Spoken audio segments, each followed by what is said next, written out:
por la invitación, Alejandro, y espero que todo el programa salga chévere y chévere para los oyentes. Sin lugar a dudas, las opiniones de ustedes que son muy inteligentes. Oiga, pero el primer tema que les queremos poner a consideración pues tiene que ver con Avianca, con las dificultades que se han presentado. No son nuevas, recordemos que luego del prolongado paro de pilotos que se presentó el año pasado, que concluyó con los despidos de más de 50 pilotos de esta compañía, pues se han venido presentando retrasos, demoras, quejas de los usuarios.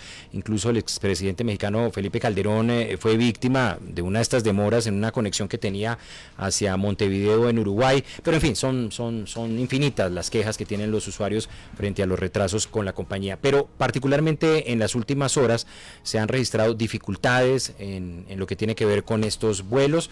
Dice la aerolínea Avianca que obedece a la dificultad con un aplicativo, se presentó allí un problema técnico que originó que los pilotos no llegaran a tiempo a las diferentes ciudades para iniciar las operaciones, y se dice que más de 4.000 usuarios hoy fueron víctimas de estas dificultades. ¿Qué hacer con el tema Avianca? ¿Debe en este sentido ser más estricta la aeronáutica civil, concejal Diego Molano?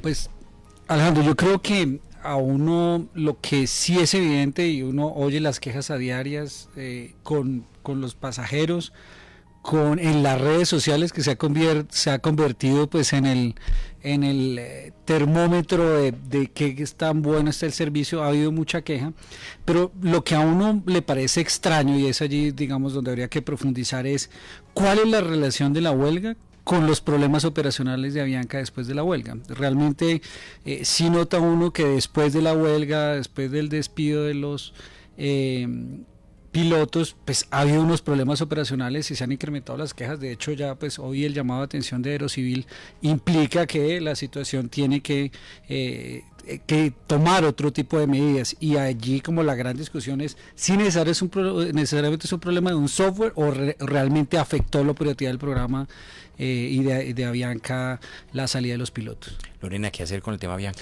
Pues Alejandro, yo parto por decirle lo que hablábamos un poco como fuera del micrófono, si es que aquí creo que ninguno somos expertos aeronáuticos, no tenemos ni idea, por supuesto, sabemos montarnos en el avión y sufrir con las turbulencias.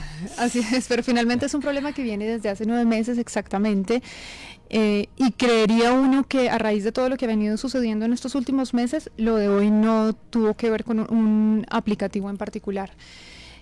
Creería yo que debería abrirse un poco más el debate en torno a si este servicio puede ser considerado como un servicio público esencial, como en algún momento se planteó tan pronto surgió el tema de las protestas de parte de los pilotos de Avianca, pero sí un poco más de regulación en el sentido de que uno como pasajero sí se siente inseguro cuando ve que este tipo de protestas se siguen evidenciando en una de las aerolíneas más importantes, no solo a nivel nacional, sino a nivel internacional. Creería yo, digamos que es un poco como la opinión corta, pero frente al tema que usted acaba de tocar acá en la mesa. Doctor Pombo Cajiao, ¿qué hacer con el tema Avianca? Bueno, yo me voy a salir del esquema un poco técnico y operativo porque también lo desconozco, pero voy a hacer 2 reflexiones de tipo político-filosófico. La primera, pues fíjense que en últimas el telón de fondo es la operatividad de los monopolios de hecho, y eso es muy grave. Hay gente, y pues yo lo respeto mucho, la gente socialdemócrata, la gente de la izquierda, la gente del polo, les encantan los monopolios y particularmente los monopolios estatales o públicos. A nosotros los conservadores nos riñe la idea del monopolio, y el monopolio genera privado, público, digamos, en cualquiera de los sectores de la actividad productiva, nos genera conflictos, y nos genera conflictos porque generan un poder muy grande que ni siquiera el mismo Estado y las autoridades públicas pueden atajar. Esa es la primera, digamos, como reflexión. La segunda es que hace aproximadamente 9 meses me dio por escribir una columna en donde básicamente yo decía que si nos tomábamos en serio los famosos acuerdos de La Habana, pues habría que tomarse en serio el punto número 2, y en el punto número 2 sobre política y participación política y reforma política y todo esto, se habló muy tajante y explayadamente sobre la no estigmatización de la protesta. Y no identificó la protesta indígena, la protesta de las minorías, la protesta del eje, no, de la protesta. Y cuando surgió la protesta de un servicio público esencial como lo es el transporte y el transporte público, Avianca concretamente, pues ahí todo el mundo, yo creo que con razón, pues todos le caímos a los pobres pilotos, pero los estigmatizamos. A la luz del derecho y en virtud del principio de igualdad, eso no se podía hacer, y no obstante lo cual todo el mundo le cayó encima. Ahora, el concejal Molano pone el dedo en la llaga. ¿Cuál es la relación de aquel entonces, de hace 9 meses, de esa protesta, estigmatizada por demás y por lo tanto prohibida por la Constitución, con los efectos de ahora? Yo no lo sé, pero yo creo que ahí debe haber algo. Senador Barón Cotrino, ¿qué hacer con el tema Avianca? Porque además también en algún momento me dicen, Avianca se ha puesto al tema de la competencia, abrir espacios, ya ha tenido allí, creo que decía el doctor Pombo Cajiao, algo del monopolio de gran parte de las operaciones. Pues como todo, sin ser experto, trata uno de dilucidar qué es lo que está pasando, pero yo comparto la tesis del concejal Molano en el sentido de que la huelga sí tiene que ver. Es una circunstancia en donde 250 pilotos que para poder operar las aeronaves requieren de 6 meses de capacitación, que no había el número suficiente y que obviamente eso ha demandado el poder contratar un gran número de pilotos que en el país yo no sé hasta dónde puede uno decir que se puedan contratar de manera rápida. Es más, entiendo que cuando se opera un avión comercial debe haber un curso y una capacitación específica, no es manejar un avión como se maneja un carro que cambie de carro y venga ahora maneje un avión comercial, es lo que entiendo. Y cuando se habla de 250 pilotos, pues estamos hablando de un número muy importante, yo lo atribuyo a eso. Y bueno, creo que acompañado a la declaratoria de servicio público debería venir también una serie de medidas que se hubieran podido tomar para evitar que colapsara el servicio de Avianca. 7 de la noche, 18 minutos. Cambio de tema y les queremos hablar de la política, y aquí uno de los protagonistas es el senador Germán Barón Cotrino. Es que en las últimas horas, más puntualmente ayer miércoles en las horas de la tarde, hubo un encuentro entre el ex candidato presidencial Germán Vargas Lleras con parte de la bancada de los congresistas del partido de la U y también de Cambio Radical. Los congresistas que asistieron son miembros de la Comisión Primera del Senado, entre los que está el doctor Germán Barón Cotrino, Temístocles Ortega, el senador Rodrigo Lara por Cambio Radical, y también estuvieron los senadores del partido de la U, Armando Benedetti, Roy Barreras y Rosenbel Rodríguez. ¿Qué hacer? ¿Qué va a pasar ahora además con esta coalición? ¿Cuál es el propósito, senador Barón Cotrino, de esta alianza que se ha configurado en las últimas horas?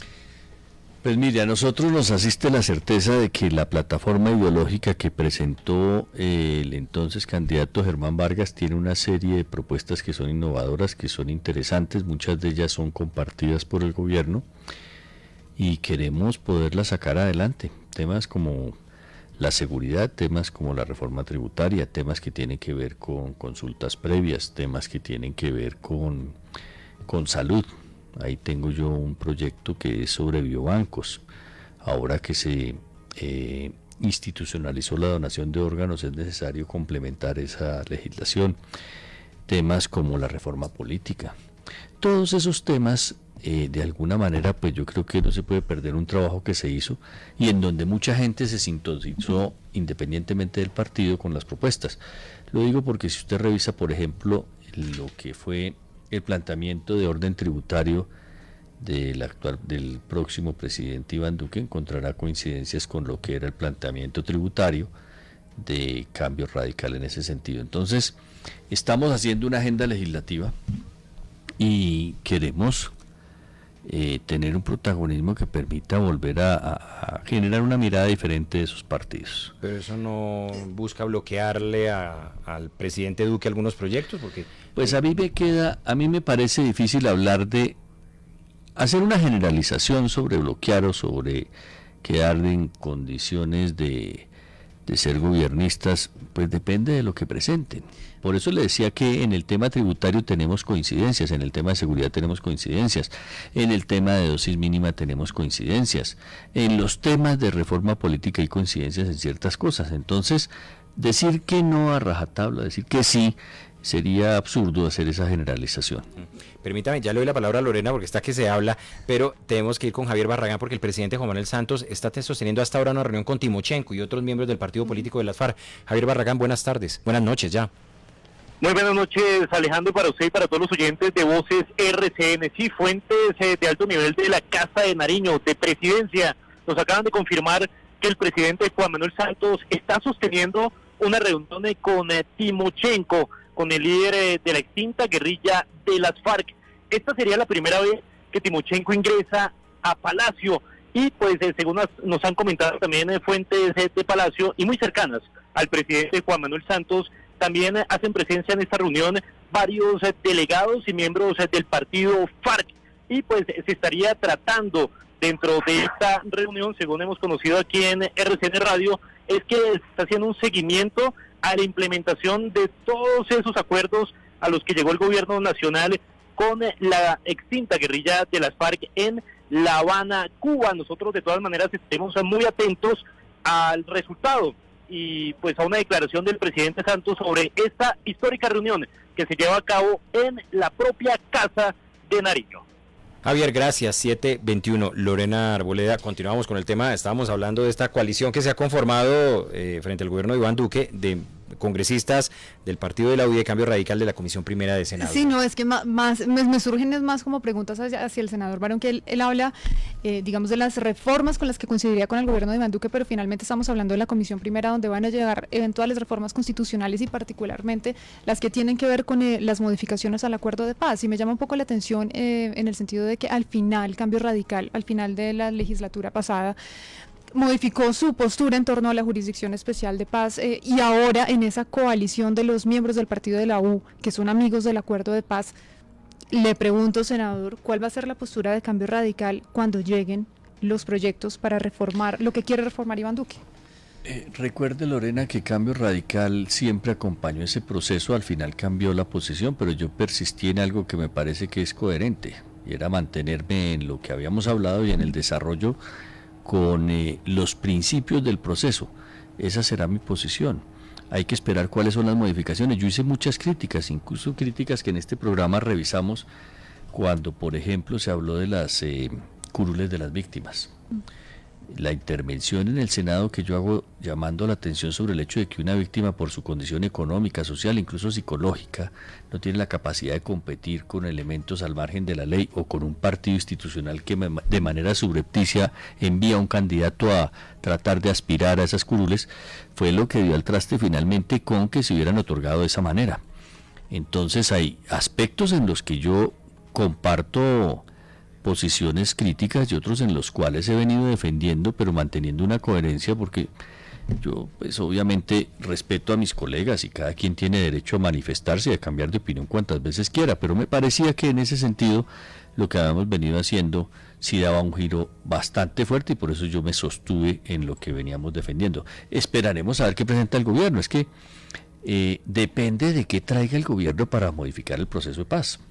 Pues es que quiere cambiar lo sustancial y me parece que haciendo las cuentas respecto de los miembros que quedaron en la Comisión Primera, pareciera que tanto Cambio Radical como la U sí van a modificar mucho la balanza en torno a los proyectos que eventualmente presente el Centro Democrático.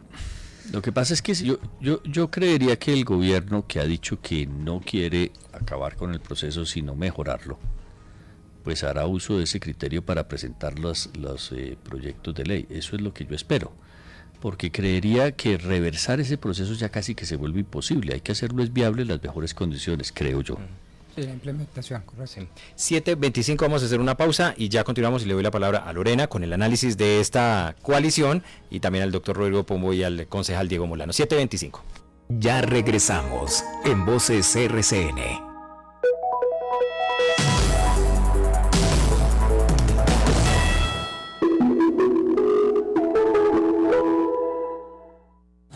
¿Sabías que existen diferentes tipos de té que se obtienen según el secado de la hoja? Mr. T Té Oolong, con sabor a cranberry, también conocido como té azul. Prueba las variedades de té. Prefiere el té. Elige Mr. T. Mr. T es una bebida de té con sabor a frutas. Usted escucha Voces RCN. Panamá se negó a entregar información tributaria a Colombia, incumpliendo con un convenio de colaboración que tienen ambos países. María Fernanda Herrera con el informe. El gobierno colombiano elevó una queja ante la Organización para la Cooperación y el Desarrollo Económico contra Panamá, debido a que el vecino país se ha negado a entregar información tributaria. El ministro de Hacienda, Mauricio Cárdenas, explicó que entre ambos países existe un tratado de colaboración y que la nación vecina presentó argumentos injustificables para no cumplir con el compromiso. Y mandaron unas excusas injustificables. Colombia no acepta esas excusas porque el compromiso es intercambiar la información tributaria. Y es un compromiso con la OCDE. La negativa de Panamá ante la obligación de entregar la información tributaria podría generarle sanciones que afecten su economía, aseguró el gobierno. Y el Consejo de Estado ratificó la suspensión de Antonio Quinto Guerra como alcalde de Cartagena. Joana Rodríguez. La sección quinta del Consejo de Estado, con ponencia del consejero Alberto Yepes, confirmó la decisión del Tribunal Administrativo del Bolívar de suspender la elección de Antonio Quinto Guerra como alcalde del distrito de Cartagena para el periodo de 2018-2019. La decisión de la sección le da la razón al tribunal, que en su momento consideró que Quinto estaba inhabilitado para ejercer cargos públicos por la suscripción de un contrato con el Ministerio de Vivienda. Fuentes de la corporación explicaron que esta decisión conlleva a que Quinto Guerra debe permanecer fuera del cargo mientras el tribunal resuelve de fondo la demanda de nulidad electoral en su contra.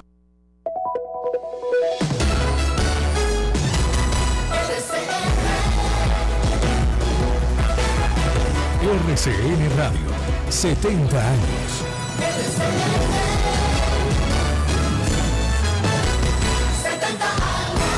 Los vivimos contigo. Alguien como Mike Bahía no para nunca. Conciertos, entrevistas, viajes, escribir nuevas canciones, más viajes, más conciertos y claro, seguirle el paso a Gracie no debe ser nada fácil, Mike. La verdad se necesita buena energía y en grande. Tan buena y tan grande como la nueva botella de Speedmax. Más grande por solo 1.500 pesos. Recarga tu vida. Speedmax. Contenido elevado de cafeína, 16 miligramos por cada 100 mililitros. La bebida energizante no previene los efectos generados por el consumo de bebidas alcohólicas. No se recomienda el consumo de bebidas energizantes con bebidas alcohólicas. Este producto solo podrá ser comercializado, expendido y dirigido a la población mayor de 14 años. Este producto no es recomendado para personas sensibles a la cafeína. En mi tienda hay un dicho que siempre cumplo. Hoy no fío y mañana tampoco. Pero es que desde que Postobón bajó el precio del litrón a 1.500 pesos, ya nadie me pide fiado. Mis clientes andan felices y la verdad es que yo también. Con litrón a 1.500 pesos vendo más, gano más y mis clientes siempre vuelven. Así es. Ahora con litrón de Postobón y Pepsi puedes ahorrar mucho más porque bajamos su precio a tan solo 1.500 pesos. Búscalo en tu tienda más cercana y refréscate con tu sabor favorito al mejor precio. Precio sugerido al público.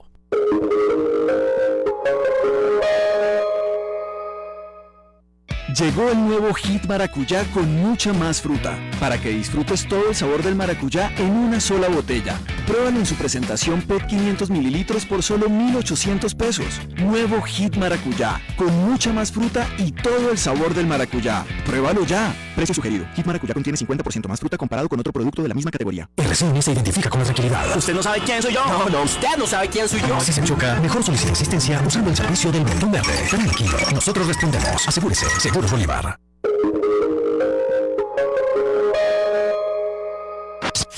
Dimonix, giros, pagos y recargas.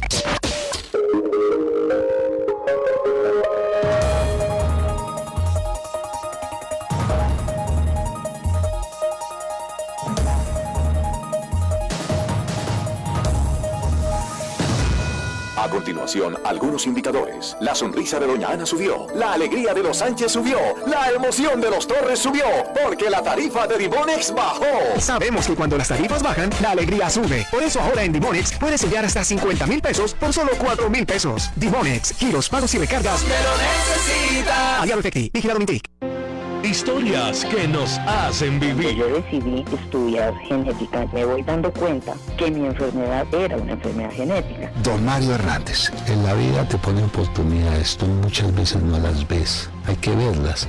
Todos los problemas tienen solución. En cuanto a relojería de Torre, fue un reloj que compró el señor Jaime Pradilla, un antiguo reloj francés de 1870. La araña con ligereza se aproxima a su comida, pero la mosca enseguida le habla de esta manera. Tal vez parezca altanera, pero yo te salvé la vida. Como siempre, en Al Fin de Semana. Sábados, domingos y festivos desde las 7 de la mañana. Por RCN Radio, nuestra radio.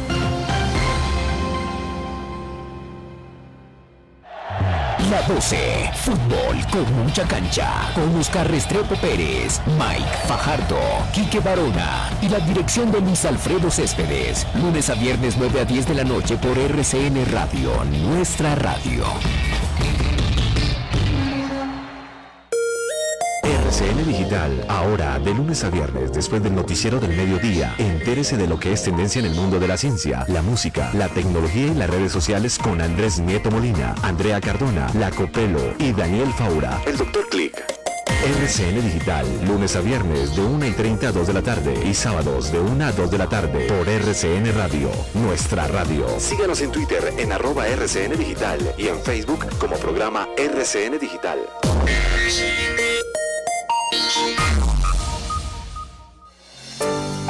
RCN Radio y los misioneros redentoristas promueven valores con un compromiso social y una bendición para usted. Escuchen Notas Humanas y Divinas, domingo 6 de la mañana por RCN Radio y Antena 2. Conduce el padre Leiner Castaño. Estamos también en www.rcnradio.com por una sociedad con valores humanos.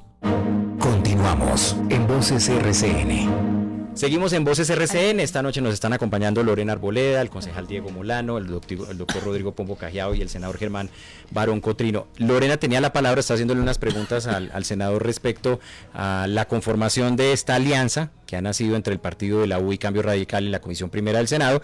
Ella cree que puede ser determinantes, sobre todo en proyectos claves como las reformas de los acuerdos de La Habana. Pero Lorena, ¿usted comparte la opinión del senador Barón? Esto simplemente busca juntar fuerzas con el propósito de impulsar unos proyectos que pueden considerar claves esta bancada.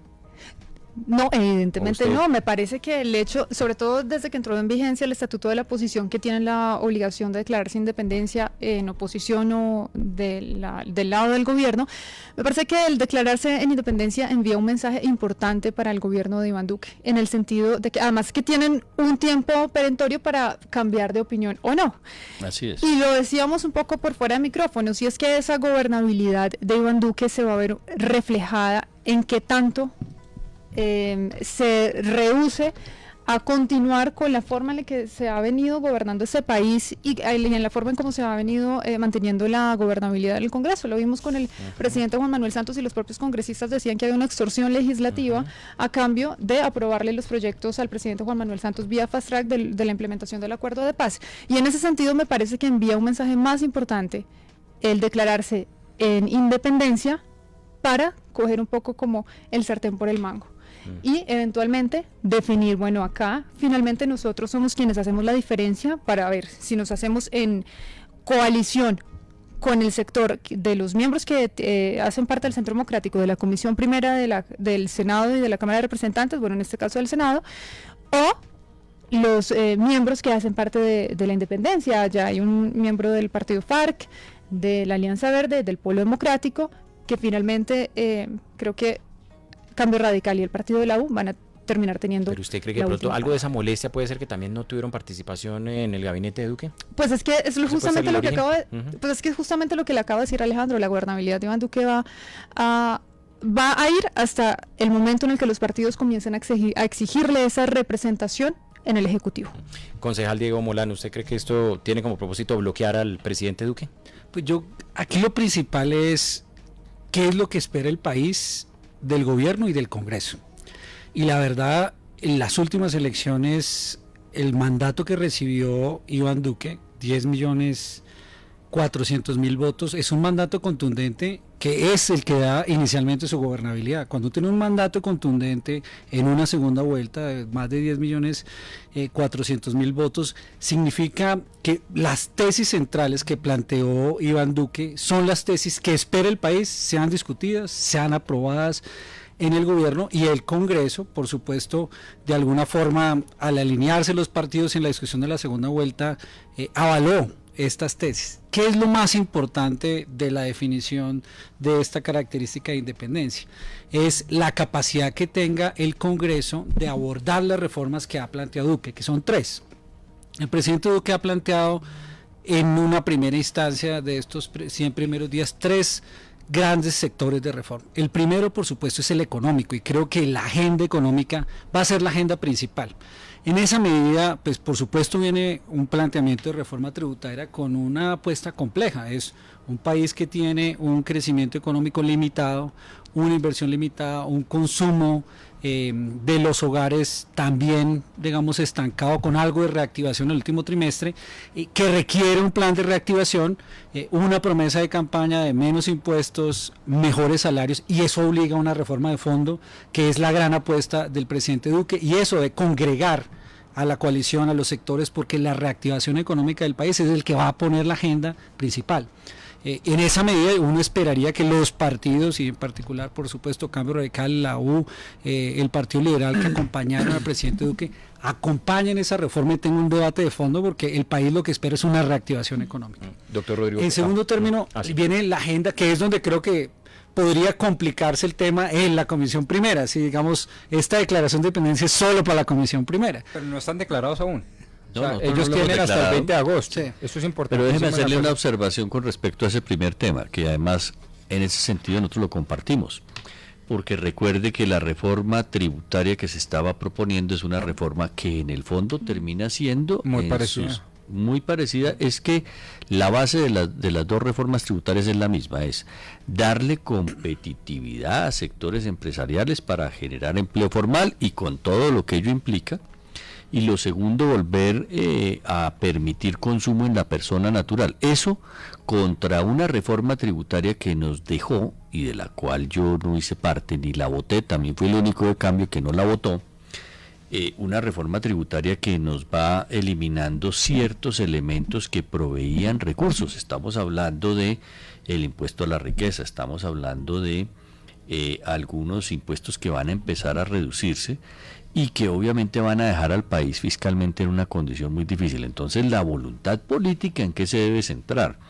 En poder ampliar la base tributaria, en poder atraer más inversión extranjera y en poder evitar elusión y evasión por cuenta de la voluntad política de que la DIAN empiece a hacer lo que le corresponde, porque es que y la simplificación, ustedes han hablado mucho de la simplificación del sistema tributario, que es porque clave. Mire, cuando revisamos el proyecto de la tributaria, yo leo las motivaciones en la plenaria y lo que encuentro es que el reconocimiento del gobierno de 80 billones en evasión, y cuando uno mira la tributaria que pretendía recaudar 3.5 billones, dice, esto no es ni siquiera el 5%, sino es mucho menos, y vamos a hacer una tributaria que generó primero el éxodo de muchas empresas, y muchas personas naturales que tenían capacidad económica y que tenían la nacionalidad colombiana terminaron con doble nacionalidad o renunciando a ella para fiscalmente tener unos beneficios.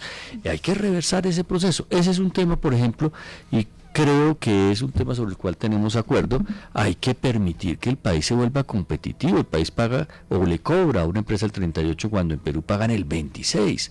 ¿A dónde se va un empresario? ¿Quién está obligado a quedarse acá?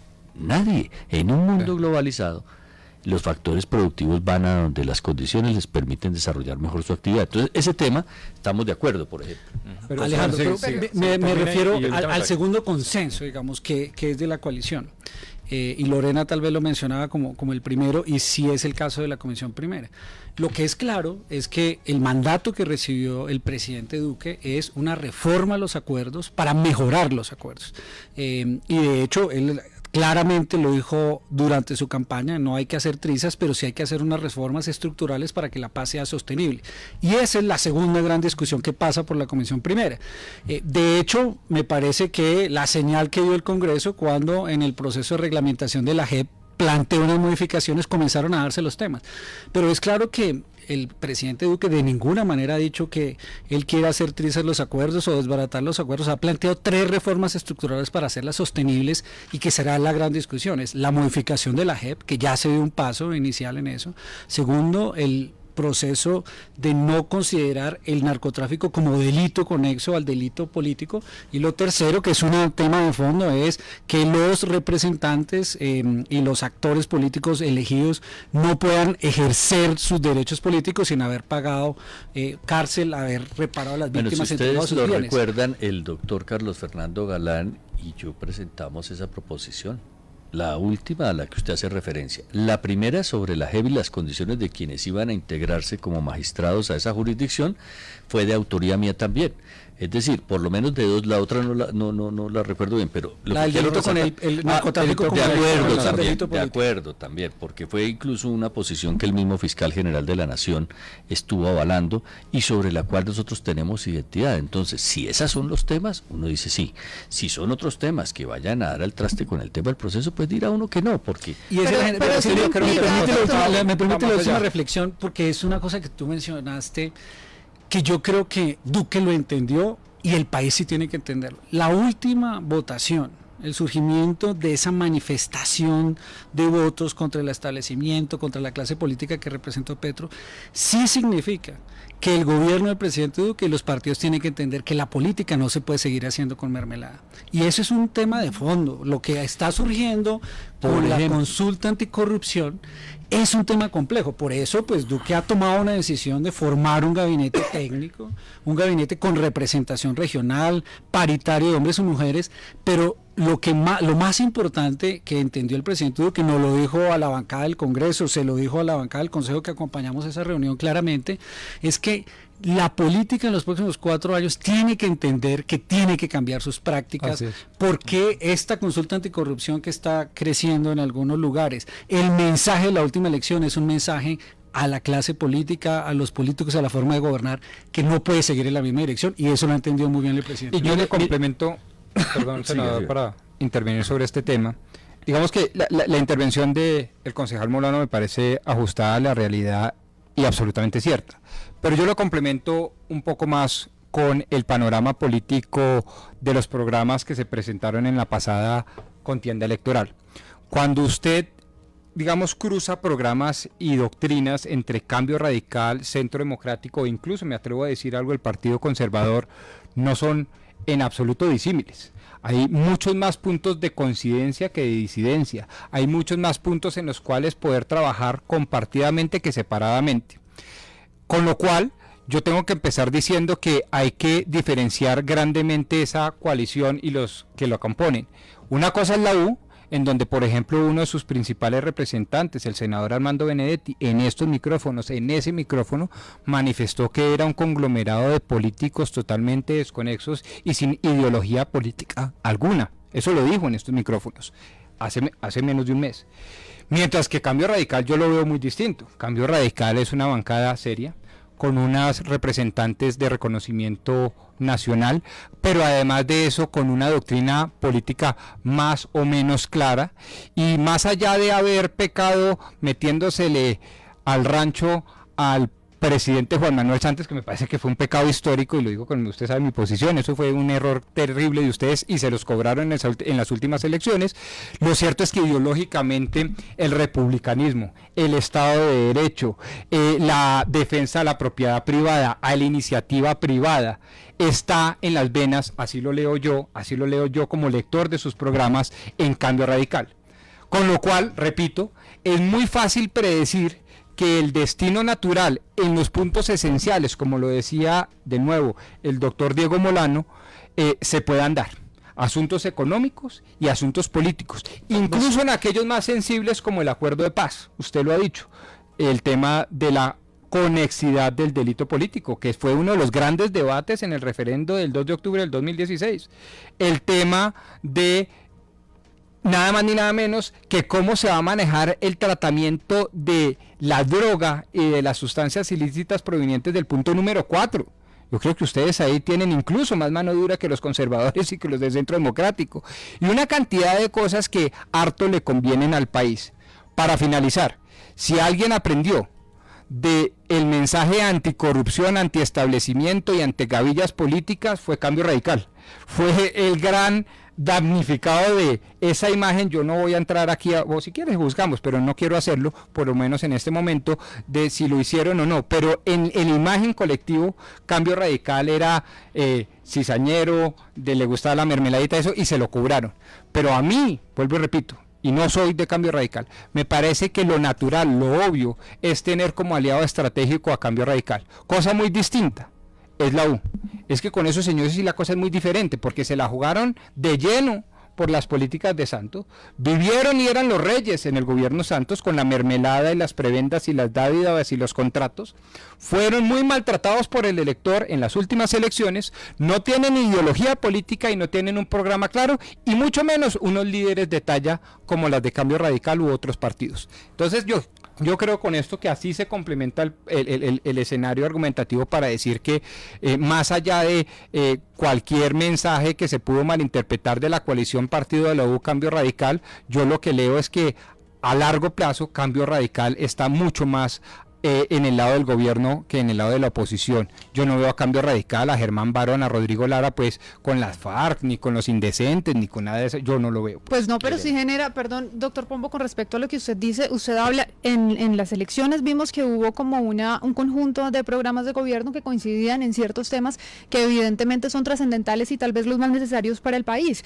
pero también sería imposible desconocer que las elecciones o los resultados de las elecciones estuvieron definidas por el acuerdo de paz y la postura que tenía cada una, tanto Iván Duque, digamos, y el Centro Democrático, como los partidos afines al presidente Juan Manuel Santos, y quienes por mucho tiempo estuvieron con la paloma de la paz en la solapa, pues entonces, pero es que la paz hay que implementarla, doctora Lorena, hay que implementarla para defenderla. La paz hay que meterle recursos, por eso hablamos de reforma económica, y la paz hay que meterle estabilidad política, por eso hay que traer a los afines. Las instituciones desde los partidos que usted acaba de mencionar, y otra cosa es desconocer que hoy los partidos que van a gobernar con el presidente Iván Duque, con el presidente electo Iván Duque, esperamos cambio radical, gobernaron con el presidente Juan Manuel Santos. Entonces usted no puede decir que es imposible que ver, es más, cuando tan pronto perdió el plebiscito por la paz, la mayoría del Congreso, y el doctor Barón no me dejará mentir, aprobaron, tal y como venían con el narcotráfico como delito conexo,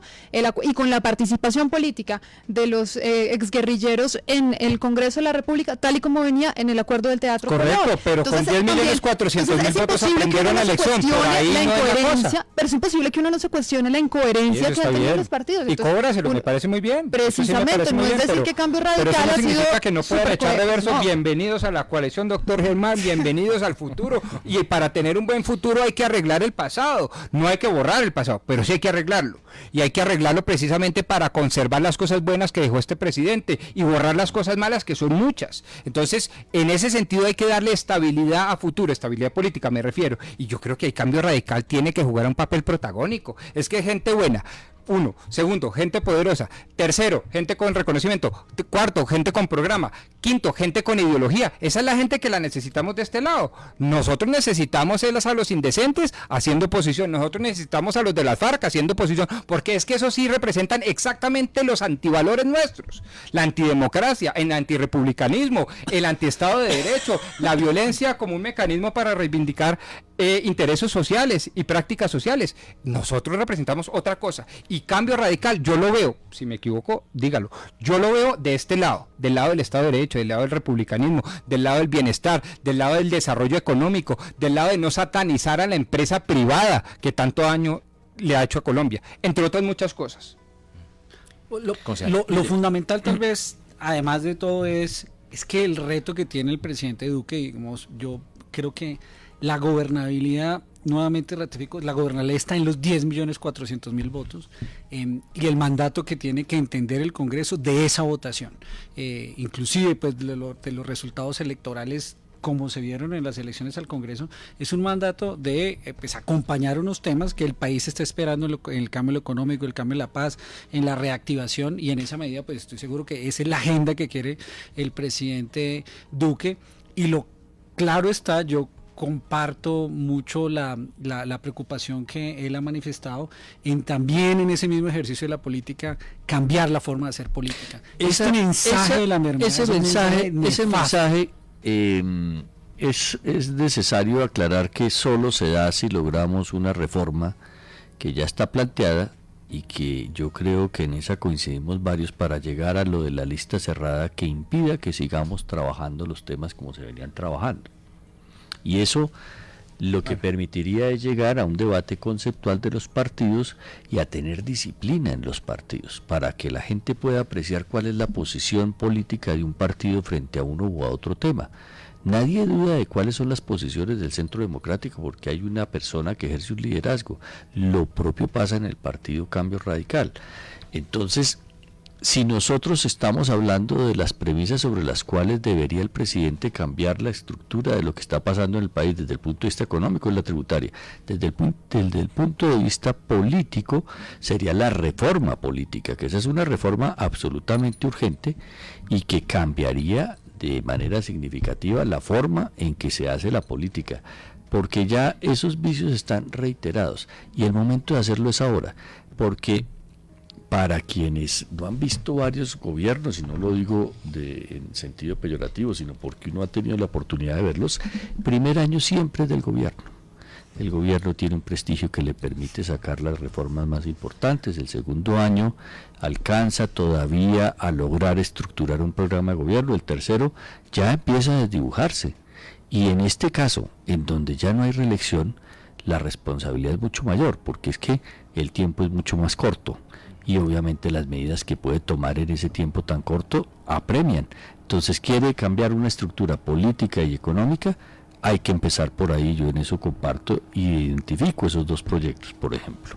Lorena es tan optimista que llegó el fin de la mermelada.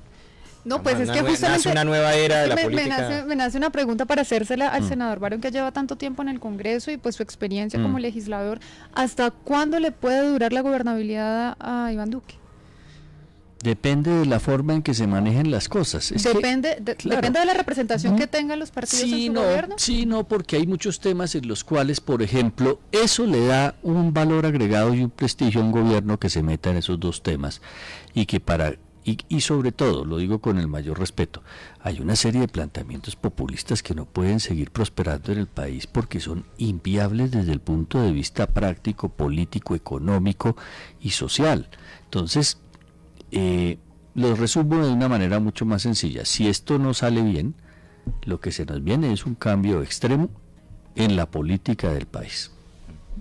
Petro al poder, tenaz. Usted, doctor Pombo Cajeda, ¿usted cree que esto ya cambió la forma de hacer la política de ahora? No ha cambiado, no hemos empezado, pero está claro el tema y yo creo que el hecho de tener, mire, la importancia de no tener una reelección se la quiero decir, es que cualquier presidente que se pretenda reelegir, ¿qué medida impopular toma? Ninguna.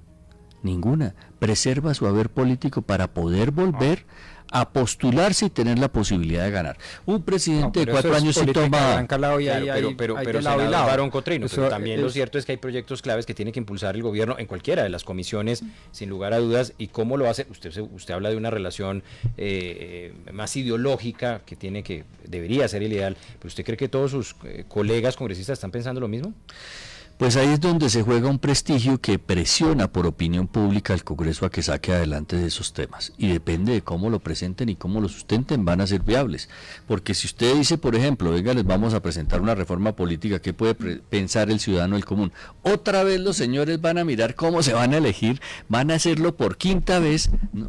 ¿Y a mí en qué me toca? Pues si no se le dice a la persona cuáles son las virtudes de esas reformas y dejamos de hablar de otro tipo de cosas, pues no vamos a poder venderla de manera adecuada. Y a la gente tiene que asistirle la convicción de que esa reforma política está cambiando elementos que son sustanciales de lo que son las conformaciones de las listas y cómo acceder a una curul. Doctor Pombo Cajeda, ¿estamos asistiendo a una nueva era dorada de la política? Pues yo creo que sí. Y lo digo con la boca llena, y voy a dar 4 razones a falta de una. La primera, yo creo que todos los analistas políticos al terminar la contienda electoral definieron de manera muy categórica que el gran perdedor había sido precisamente la política tradicional y los partidos que todavía estaban anclados a la política tradicional. Luego el mensaje, ya no digo solo de los 10.400.000 votos del doctor Iván Duque, incluso muchos millones de Petro, eran un mensaje, digamos, de antimermelada, antisantismo y anti toda esa tradición de décadas sobre cómo se comportaba la relación ejecutivo-legislativo. Primer argumento. Segundo argumento, no hay que olvidar que por lo que votaron la mayoría de los votantes, la mayoría de colombianos, fue por una dupleta muy oxigenada entre el presidente más joven de América Latina y la primera mujer vicepresidenta de Colombia que encarnaba la política anticorrupción. De tal manera que el mensaje obvio, y este es el tercer argumento, es que el gabinete no tuvo la más mínima incidencia. Es que ni siquiera los indecentes o los miembros de las FARC han acusado al gobierno de Iván Duque, de Marta Lucía Ramírez, de obedecer a intereses parlamentarios para el nombramiento de los ministros y de las principales carteras en la administración pública. Nadie. Tercer argumento. Y cuarto argumento, yo creo que el mensaje del presidente Iván Duque cuando gana las elecciones fue contundente. Primero, unidad nacional. Segundo, mensaje anticorrupción. Tercero, relevo generacional. Y cuarto, reactivación económica. Esos fueron los 4 grandes mensajes de la victoria. Y para lograr los 4, se requiere necesariamente relevo generacional, una reactivación seria, profunda, digamos a largo plazo de la economía, y para lograr la unidad nacional hay que romper la traba de la corrupción, de tal manera que no hay cómo uno empiece a decir a estas alturas del paseo que la corrupción empieza a asomar. Digo una cosa más, en defensa incluso de los partidos políticos que aquí hacen parte del Congreso.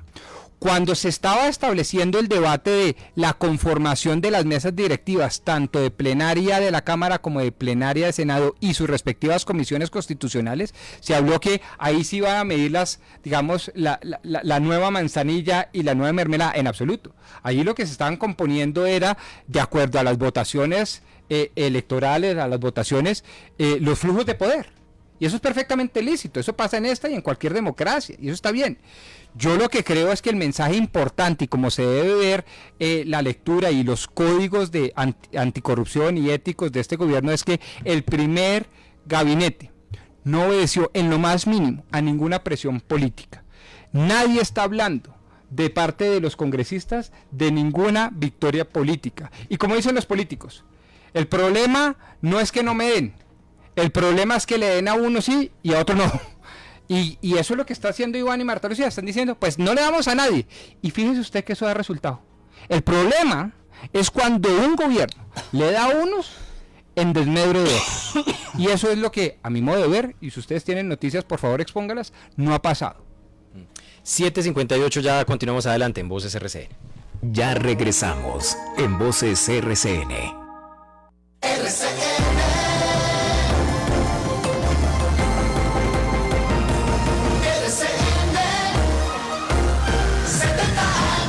Los vivimos contigo. Entre 2018 y 2021 la temperatura del mundo seguirá aumentando 1.5 grados por año. La reserva de alimentos en el mundo es la más baja de los últimos 30 años. En el año 2050, la escasez de agua afectará a más de 7.000 millones de personas. Cuando el mundo quiere decirte algo. Los acreedores de Navelena, una de las más cuestionadas empresas de Odebrecht en Colombia. María Fernanda Herrera. En los próximos días, los acreedores externos de Navelena recibirán los pagos pendientes dentro del proceso de liquidación que adelanta la Superintendencia de Sociedades. Francisco Reyes, representante del ente de control, explicó cómo se distribuirán los recursos. En este procedimiento resultó un remanente de cerca de 10.000 millones de pesos de activos, con los cuales se logró cubrir la totalidad de las obligaciones de la compañía, incluidos todos los extrabajadores de la sociedad, las deudas por concepto de impuestos, al Instituto Colombiano de Bienestar Familiar. Cabe recordar que Navelena es una de las más custodiadas empresas de Odebrecht en Colombia. Desde enero, el ente de control intervino a esta firma, que entró en insolvencia luego del escándalo de corrupción y tras incumplir el contrato de dragado del río Magdalena. ¿Un radio reality? ¿Una emisora que también se ve en televisión? ¿Una telenovela en la que el país elige el final? Cuando el mundo quiere mostrarte algo nuevo, necesitas verlo, oírlo y leerlo. Asomedios, la fuerza de la comunicación.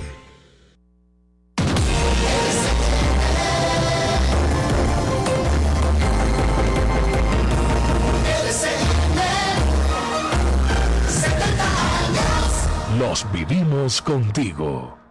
Es hora de decir, siempre se puede. Con el Banco Popular, somos Grupo Aval. Las noticias en RCN Radio. Dirige Yolanda Ruiz. Ya tenemos en Colombia las 8 de la noche en punto, tiempo de actualizarnos con todas las noticias en RCN Radio, nuestra radio. El presidente Santos se reunió con Timochenko en la Casa de Nariño. Los detalles, Javier Barragán. Daniel, muy buenas noches. Sí, como lo habíamos anticipado oportunamente en RCN Radio, el presidente Juan Manuel Santos sostuvo una reunión con Timochenko en la Casa de Nariño, en la cual se trató temas como el seguimiento, la implementación y puesta en marcha de los acuerdos que se suscribieron en La Habana, Cuba, con los delegados negociadores del gobierno nacional y también de esa extinta guerrilla de las FARC.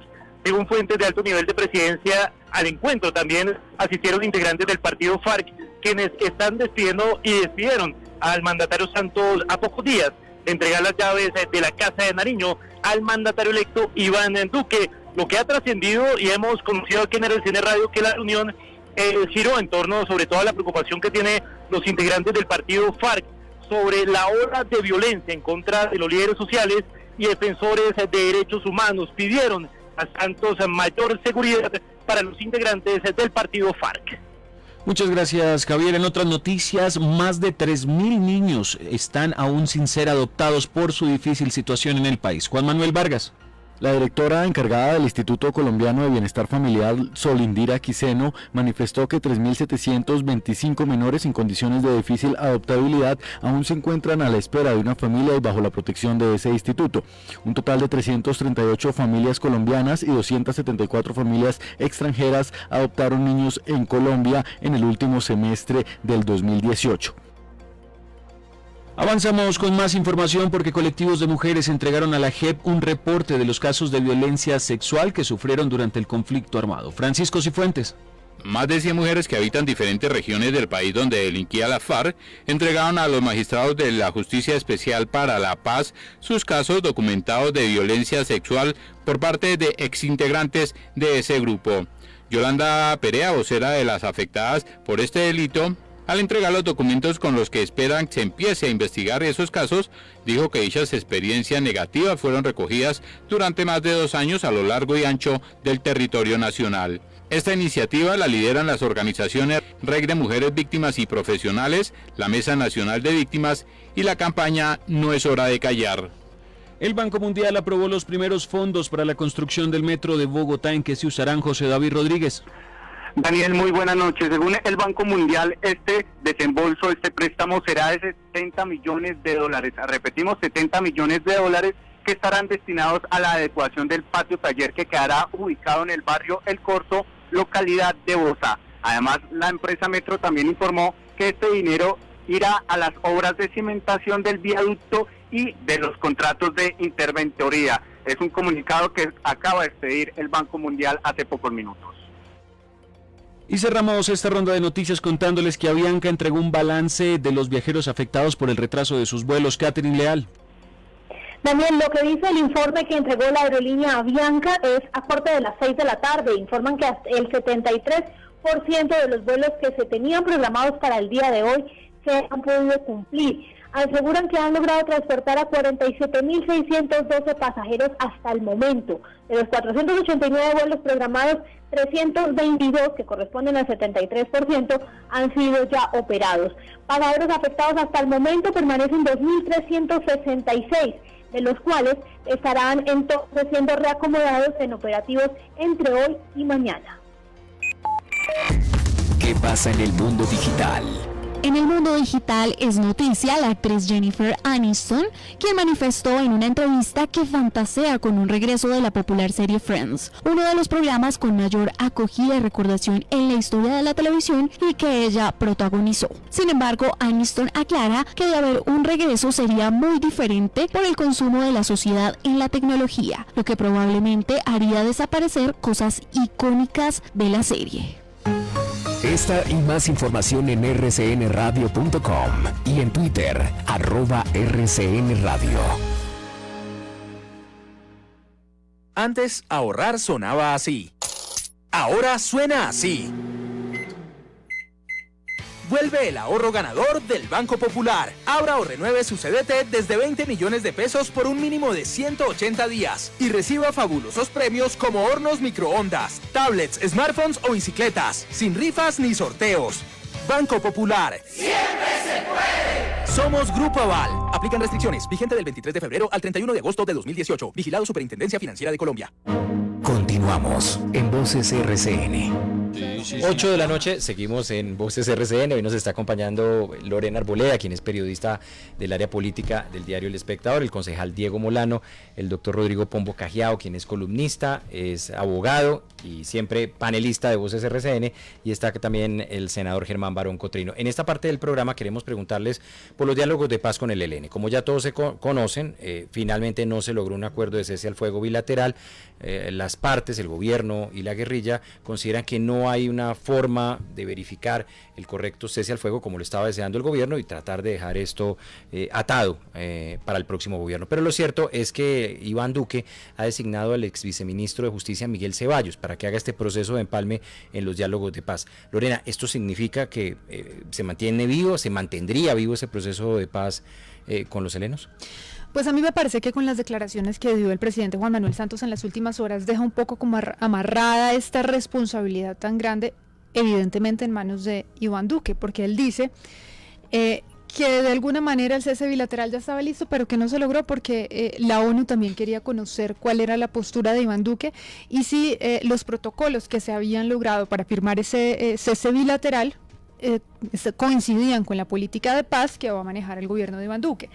El asunto es que él ha dicho que se levantará de la mesa si no se cumplen una serie de condiciones que él quiere poner, como por ejemplo, una concentración de los exguerrilleros en un punto en específico con verificación internacional, que se pacte un tiempo perentorio para que se desarrollen estas conversaciones y que se cese todo tipo de hostilidades, no solo, digamos que no seguir pues usando las armas, sino evitar la extorsión, el secuestro y demás, digamos, prácticas ilegales.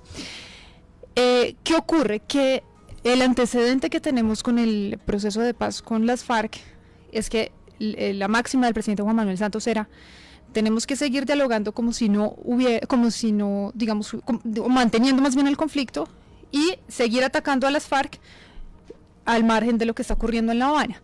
Si esto sigue ocurriendo con el ELN, creería yo que una de las posturas de Iván Duque que parece no ceder es no continuar con las negociaciones con el ELN. Sin embargo, la responsabilidad que pesa sobre Iván Duque para no continuar con el conflicto, y me preocupa un poco cómo va a desarrollarse el 7 de agosto en términos de seguridad urbana. Ya tenemos un antecedente con el expresidente Álvaro Uribe en su posesión. Pero sí tendrán la guerrilla, en este caso el ELN, la capacidad que tuvieron las FARC en su momento. Lorena. Pues es que acuérdese lo que ocurrió en el Andino. Me parece que es un antecedente grave que uno pudiera, digamos, no hay que descartar que se pudiera repetir. Entonces creo que creo que en este punto Iván Duque tiene que pensar más como jefe de Estado y no como voz de la oposición o voz del no que ejerció y que lideró cuando se estaban renegociando los acuerdos de paz. Concejal Diego Molano, ¿puede seguir vivo ese proceso de paz con los helenos? Yo lo que creo es que el presidente Duque fue absolutamente contundente cuando en la campaña señaló los 3 criterios por los cuales él seguiría con las negociaciones con el ELN. Primero, que era un cese total de hostilidades y actividades delictivas. Segundo, una concentración con verificación internacional y una fecha cierta. Básicamente él dijo, tenemos que aprender del pasado y si estos 3 criterios no están, no podemos avanzar. Pero lo importante de esto es que el presidente Duque tiene claro que el proceso de mantener una seguridad y una paz en Colombia no depende de la negociación con el ELN. Él tiene otro frente mucho más fuerte y contundente de controlar lo que está pasando con las disidencias de las FARC en todas las regiones colombianas, con lo que ha pasado con las FARC que se quitaron el brazalete y entraron al ELN, con las que aún tenemos hoy presencia de grupos de bandas criminales que son las que tienen azotado al país. Lo de esta semana de la masacre en el Tarra es absolutamente inconcebible. O sea, no puede ser que un país que dice que firmó un acuerdo de paz en una de las zonas más complejas suceda este tipo de masacres. No puede ser. Entonces, lo que tiene claro el presidente Duque es que si bien es muy positivo que se avance en un proceso con el ELN, cumpliendo esos requisitos, el Frente de Seguridad y Mantenimiento de la Paz real está en desmontar las disidencias de las FARC, en combatir de forma decidida lo que está pasando con estos grupos de bandas criminales, originado todo en el crecimiento de más de 280.000 hectáreas de coca por todo el país. Entonces, lo que tiene claro es que seguramente Miguel Ceballos estará al frente de esta negociación, pero no puede ser el único foco de atención para entender que es que así se logra la paz en Colombia, cuando tenemos otro factor de violencia mucho más grave. Rodrigo Pombo Cajiao, ¿se mantendrán esos diálogos en La Habana? Pues todo depende, ya digamos lo han dicho de manera muy lúcida y no vuelvo sobre eso, pero le contesto la primera pregunta. Yo creo que con el nombramiento del doctor Miguel Ceballos se garantiza que las cosas van a ser serias. Y eso es un llamado muy importante y es una bandera muy importante. Seria significa que van a tener que ponderar dos cosas. La primera, un discurso que proviene ciertamente de la oposición, pero que llama a la coherencia y a la consecuencia política, y es que uno de los más grandes críticos del proceso de las FARC fue precisamente el hoy presidente Iván Duque, y entonces él tiene que hacer un proceso de negociación en donde sus principios como el cese de hostilidades, el cese de la criminalidad, la concentración, traten de aplicarse, eso por un lado. Pero por el otro lado hereda la jefatura de un Estado que yo no sé de cuándo acá nos ha encantado de manera casi que tradicional negociar sistemáticamente con los terroristas. Lo hicimos con Pablo Escobar en su momento en los 90, lo hicimos con el M-19, el Quintín Lame, el EPL, recientemente con las FARC. Y entonces, claro, las tradiciones y las tradiciones democráticas pegan. Ese es el gran legado de los nuevos tiempos, y es que a todo aquel criminal que no podamos vencer, sobre todo en el campo político, y digo también en el campo militar, pero sobre todo en el campo político, lo sentamos en la mesa para negociar la constitucionalidad colombiana, y en ese orden de ideas hablamos de acuerdo internacional especial y de bloque de constitucionalidad, precisamente para sustituir la Constitución de 1991. Frente a esos dos dilemas está enfrentado el doctor Miguel Ceballos, pero por las calidades, y lo conozco muy bien, por las calidades de Miguel Ceballos, yo he dicho que es una prenda de garantía frente a la seriedad. Yo creo que el doctor Miguel va a saber ponderar un discurso coherente, conservador, de centro derecha, de restablecimiento del Estado de Derecho y las libertades individuales, y por el otro lado, una tradición indiscutible, y es que en Colombia se ha hablado mucho de paz cuando no hay paz. Es que tenemos todavía a los helenos alzados en armas, tenemos a las disidencias, tenemos a más de 15.000 personas todavía con el fusil al hombro en las zonas más periféricas, más rurales, más vulnerables del territorio colombiano.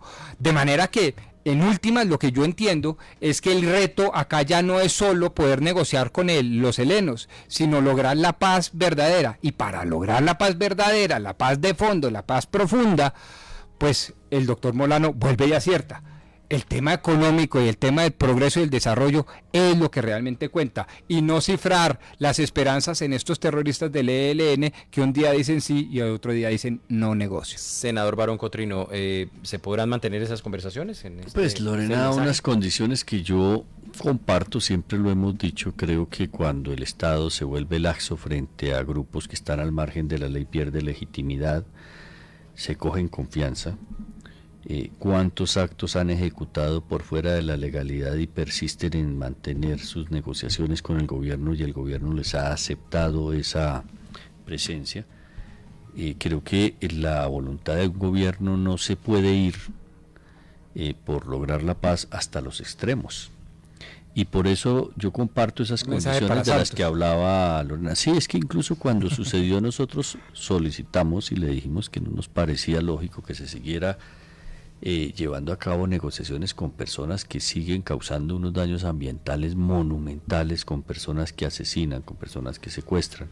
Si tiene una voluntad real, yo creo que sí hay forma de poderlo hacer, y el hecho de haber llevado a cabo un proceso con las FARC debe servir de antecedente para saber en qué conductas no se debe incurrir, para que a la gente no se le genere desconfianza, porque la opinión pública, como yo la percibí en esas ocasiones, estaba muy decepcionada de sentir que el Estado no tiene la capacidad de regular las relaciones entre sus integrantes, y que sobre todo carece de legitimidad, como si estuviera asustado frente a los desmanes de un grupo al margen de la ley. Esas condiciones que estaban mencionando y que no repito, son las que en mi opinión deberían servir de precedente para continuar con el proceso. Si se dan, bienvenido. Si no, me parece que seguimos en la misma tónica. No deben seguir esas negociaciones. 8:14, les cambio de tema y en esta última parte del programa quiero preguntarles por el presidente Santos, que ha sido protagonista en las redes sociales. Ustedes ya vieron un video estrenándose como youtuber con Daniel Samper Ospina. Hizo gala de un humor que no le conocíamos, la verdad, al presidente Santos. Se prestó para varios de los retos que le planteaba Daniel Samper como youtuber, pero el expresidente Álvaro Uribe ha enviado no menos de 13 diapositivas que hemos visto con el numeral Santos quebró al país, en el cual presenta varias cifras que según él evidenciarían cómo el presidente Santos tuvo un terrible manejo económico. ¿Es tan precario como lo dice el expresidente Álvaro Uribe o está exagerando en este sentido, senador Germán Barón? Yo tengo muchas dudas de si fue un manejo económico acertado. Yo lo acompañé en muchos de los temas que él presentó, empezando por el proceso, pero le mencionaba a la audiencia y a mis compañeros de mesa que en el tema, por ejemplo, de la tributaria yo no lo acompañé. Me pareció una tributaria que era recesiva, una tributaria que le redujo a la gente la capacidad de consumo, una tributaria que desestimuló empleo formal y que incluso, como les decía también, personas naturales que tenían capacidad económica de invertir en Colombia renunciaron a su nacionalidad con tal de no tener la carga tributaria que se creó. Y al contrario de lo que ha pasado, mire, a mí me lo digo porque es que la gente se queja de lo que pasa en las economías del mundo, pero hasta las economías más cerradas empiezan a dar muestras de empezar a adecuarse. Es como la definición de la democracia, pero en sentido económico. Es el más malo de los sistemas, pero el mejor de todos los que existen. Porque cuando uno ya ve a Cuba hablando de ciertas condiciones que van en contravía de lo que todavía muchos de nuestros políticos defienden, entiende que el mundo cambió y en un mundo globalizado usted no puede tener sino condiciones de competitividad. Cuando usted no puede obligar a un sector productivo, a no ser en una dictadura, a que permanezca, pues sí está generando condiciones que dependen de cómo lo quieran hacer. Yo recuerdo un sector como el turístico, a partir de un estímulo, cómo se desarrolló y cómo generó empleo, cómo generó empleo formal. Eso es lo que hay que hacer y en ese sentido yo creo que en el tema tributario no acertó. Lorena, ¿el presidente Santos acertó o no en el manejo económico como lo hace ver el expresidente? Bueno, a mí me quebró el bolsillo porque con el aumento del IVA sí lo sentí.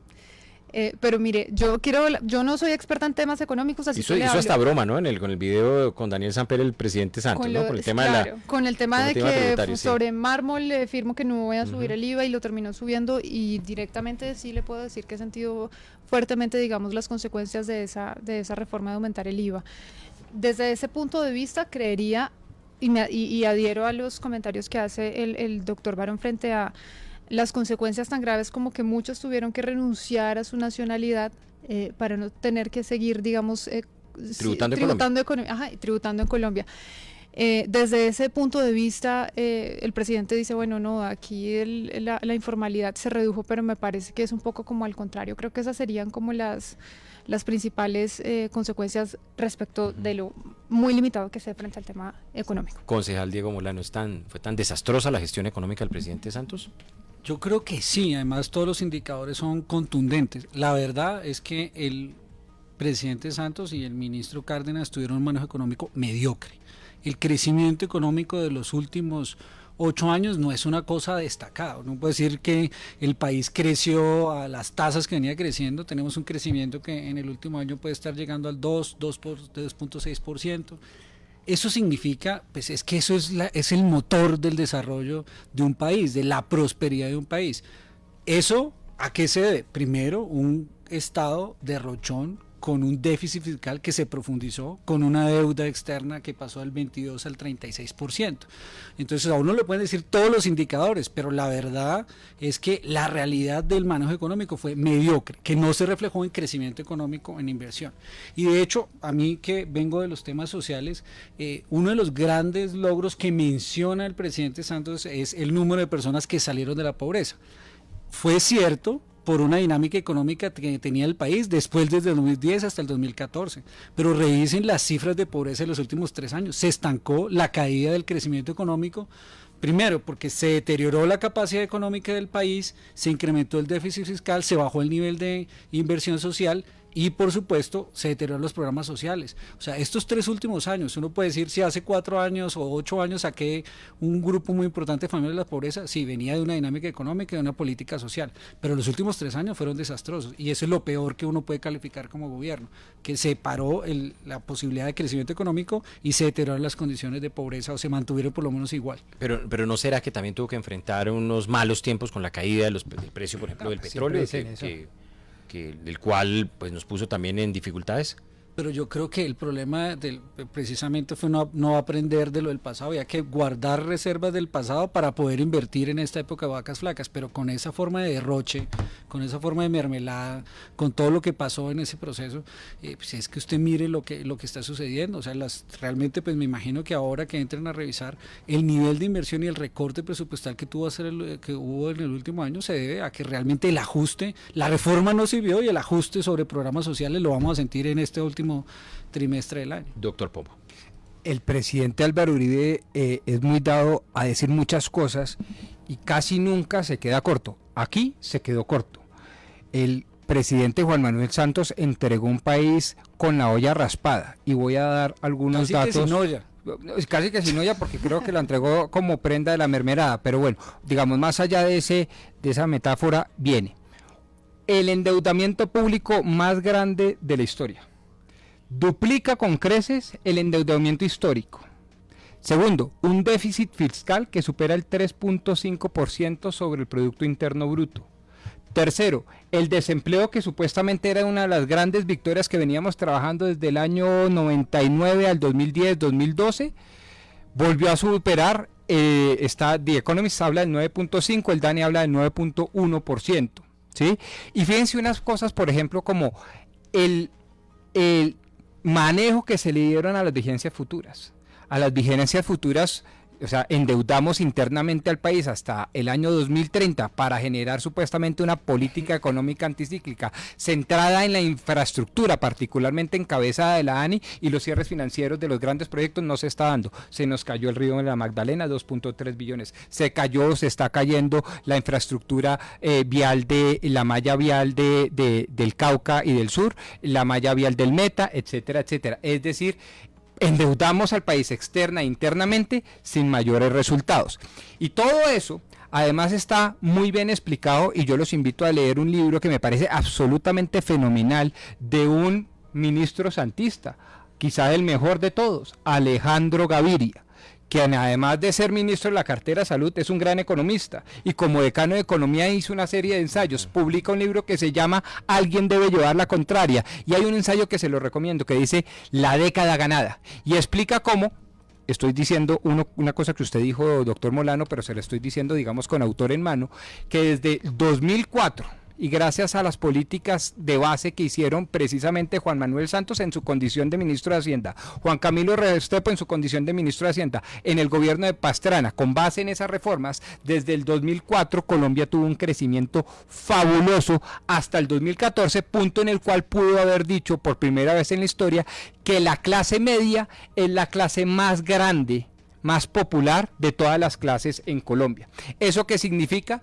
Pues que nos estábamos poniendo a tono con el crecimiento, ya no digo solo de la OCDE y del marco de la OCDE y de las buenas prácticas internacionales en materia económica, nos estábamos poniendo a tono con el crecimiento internacional sostenible. ¿Y qué pasó? Por poner todas las... ¿Cómo es que dicen los campesinos? Por poner todos los huevitos en la misma canasta, que era la canasta de la famosa paz, del famoso acuerdo de La Habana, desde el 2014 para acá empezaron en franco de retroceso cada uno de esos indicadores. Y estos serían indicadores macroeconómicos entelequicos, nebulosos en el aire, si no le tocaran los bolsillos a los colombianos. Pero es que nos están tocando los bolsillos, no solo como lo decías tú, Lorena, del 10% del IVA, nos están tocando los bolsillos porque la balanza comercial es supremamente deficitaria, exportamos mucho menos de lo que lo importamos, la capacidad productiva se estancó por muchas razones, corrupción una, pero las dos, no solo una, las dos reformas tributarias que habla el senador Barón Cotrino, pues son recesivas. Mejor dicho, este señor acabó con el país y no nos hemos dado cuenta de eso. Y lo más grave es que nos deja una nación nación dividida sin propósito común, y una nación dividida sin propósito común no sale de las adversidades económicas fácilmente. Oiga, yo quiero preguntarle, pero creo que con su respuesta me queda clarísimo, porque Sí, yo creo que fue claro, no puedo gritar más. No sé si ustedes leyeron una columna ayer pues de te Blado. tiraste el país, ¿qué más quiere que le diga? Que la pusimos a consideración, una columna de Blado, en el que al final no. decía, presidente, váyase tranquilo. ¿Se puede ir Santos tranquilo? Pues a ganar plata, sí, porque como premio Nobel de paz que tiene, pues yo no sé cuánto cobra un premio Nobel en una conferencia internacional, $100,000, $150,000. O sea, él personalmente se va a ir muy tranquilo. Imagínense, expresidente de la República de Colombia por 2 periodos, premio Nobel de paz. Además de eso, con todos los contactos internacionales, gracias a mis impuestos, pues yo creo que él personalmente y doña Clemencia se van a ir muy tranquilos, y sus hijos, pero el país destrozado. Senador Germán Barón Cotrino, ¿se puede ir tranquilo el presidente Santos, como dice Blado? Yo tengo la impresión, porque lo he visto y me llamó la atención, que es un fenómeno parecido al de Mandela. Fue pésimo presidente, pero fue el que logró la integración de su país, y eso históricamente en algún momento se lo van a reconocer. De hecho, yo creo que el que haya venido subiendo y que haya estado ahora en el 48 sin decir que eso sea lo mejor, pues demuestra que la gente ha venido entendiendo la dimensión del proceso de paz. Y ese es un haber que yo creo que pocos presidentes pueden mencionar. Ese es el tema tal vez más importante, en mi opinión, y creo que será la historia la que diga si lo hizo bien o lo hizo mal, pero creo que le va a ir bien. Concejal Diego Molano, ¿se puede ir tranquilo el presidente Santos? Pues yo creo que no se puede ir tranquilo. La verdad es que uno no puede dormir tranquilo cuando ve que la inmensa mayoría de los colombianos no están bien, y sobre todo la clase media, la clase trabajadora, y mucho menos cuando de todas formas pues el acuerdo de paz, que era su gran bandera, pues una cosa es hablarlo y otra es lo que realmente le está sucediendo a Colombia con la implementación de ese acuerdo, que requiere reformas. Lorena, ¿se puede ir tranquilo el presidente? Pues a ver, yo entiendo las críticas que el doctor Pombo en particular ha hecho frente a el resumen de cómo considera que el presidente Santos dejó el país en términos económicos, pero a mí me parece que sí, y más allá de los títulos que tiene el haber ganado su Nobel de Paz y demás, yo creo que sí deja un país distinto, y creo que hay que reconocerle, y tal vez no lo haremos ahora, pero sí la historia, como dice el doctor Barón, le reconocerá el haber desarmado a la guerrilla más antigua del hemisferio, tal vez a la última, más grande pues del hemisferio occidental, y me parece la más antigua, ¿no? Ajá, es la más antigua. Entonces me parece que desde ese punto de vista sí, hay que reconocer que deja un país absolutamente distinto, y sobre todo con el fenómeno de haber despertado a una gran cantidad de población que antes no se daba cuenta de lo importante que es ejercer el liderazgo político en Colombia, y lo vimos en los resultados de la primera y segunda vuelta, y digamos creo que desde ese punto de vista sí creo que puede ser. Yo diría que no solo en los resultados, a mí me llamó mucho la atención, y no sé si ustedes lo observaron, la diversidad del Congreso que viene estos 4 años. Es un Congreso que yo creo que representa mejor al país, con contradicciones de orden ideológico, pero yo sí creo que un país tiene que ser incluyente y tiene que permitir que personas de diferentes sectores puedan expresar sus ideas. Uno las puede compartir, no compartir, pero es diferente a los partidos que tradicionalmente estaban presentes en el Congreso. Cuando uno ve esa composición, entiende un país representado de mejor manera. Que sea más fácil o más difícil, creo que va a ser más difícil manejarlo, pero es que ese es el país. Doctor Pombo, último 30 segundos. Yo no comparto ese criterio que se ha venido exponiendo, que como tenemos ahora un Congreso variopinto, eso es buenísimo para la democracia. No necesariamente. Los Estados Unidos de Norteamérica o el Reino de Inglaterra ha tenido 2 o 3 partidos milenariamente, y funciona mucho mejor que nosotros. Y 2, pues yo no me siento orgulloso de decir que tengo un Congreso muy variopinto, muy incluyente, porque somos tan incluyentes que incluimos a terroristas y a criminales de lesa humanidad y a genocidas, y eso es una maravilla. Yo creo que eso, por el contrario, es una vergüenza. La política consiste en llevar a los mejores hombres, a los mejores personajes al servicio público, no a los más grandes terroristas. 8:29, se nos acabó el tiempo. Lorena Arboleda, concejal Diego Molano, doctor Rodrigo Pombo, concejal, senador Germán Barón Cotrino, gracias por habernos acompañado esta noche en Voces RCN, y por supuesto a ustedes por estar en la sintonía. Ya viene Líderes RCN, siguen aquí en la programación. Esto es RCN Radio, nuestra radio.